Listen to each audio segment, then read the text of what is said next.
P ശക്തി കേന്ദ്രമായ വടകരയിലെ ഒഞ്ചിയം ഏറാമല മേഖലയിൽ ഇത്തവണയും ശക്തമായ തെരഞ്ഞെടുപ്പ് പോരാട്ടം. ഒഞ്ചിയം ഉൾപ്പെടെ ആർഎംപിയുടെ കയ്യിലുള്ള പഞ്ചായത്തുകൾ തിരിച്ചുപിടിക്കുമെന്ന് CPM Onchiyam area secretary TP Bineesh പറഞ്ഞു. നിലവിലുള്ള 3 പഞ്ചായത്തിന് പുറമെ ചോറോടുകൂടി പിടിച്ചെടുക്കുമെന്നാണ് KK രമ പറയുന്നത്.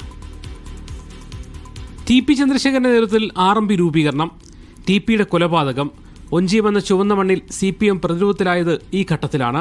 ഒഞ്ചിയം, ഏറാമല, അഴിയൂർ പഞ്ചായത്തുകൾ UDFുമായി സഹകരിച്ച് RMP ഭരിക്കുകയാണ്. മേഖലയിലെ മറ്റൊരു പഞ്ചായത്തായ ചോറോട് CPMും ഭരിക്കുന്നു. ഈ തദ്ദേശ തെരഞ്ഞെടുപ്പിലും ഈ പഞ്ചായത്തുകളിൽ CPM RMP പോര് തന്നെയാണ് പ്രധാനം. വിഭാഗീയത ഒരു പരിധിവരെ ഒഴിവാക്കാൻ കഴിഞ്ഞെന്ന് വിശ്വസിക്കുന്ന CPM ഒഞ്ചിയം ഉൾപ്പെടെ തിരിച്ചുപിടിക്കാനുള്ള ശ്രമത്തിലാണ്. ഒഞ്ചിയത്തും ഏറാമലയിലും ഇത്തവണ ഈ ഭരണത്തെ ജനകീയ മുന്നണി എന്ന രൂപത്തിൽ RMPയും UDFും ചേർന്ന് നടത്തിക്കൊണ്ടിരിക്കുന്ന ഭരണം ഇത്തവണ അതിന് അന്ത്യം കുറിക്കും.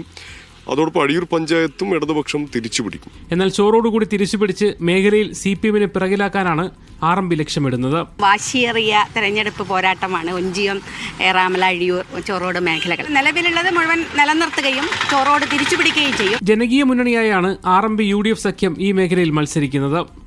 RMP CPM പോരിൽ ആർക്കാകും ജയമെന്നതാണ് ഈ മേഖലയിലെ തെരഞ്ഞെടുപ്പ് ഫലത്തിലെ കൗതുകം.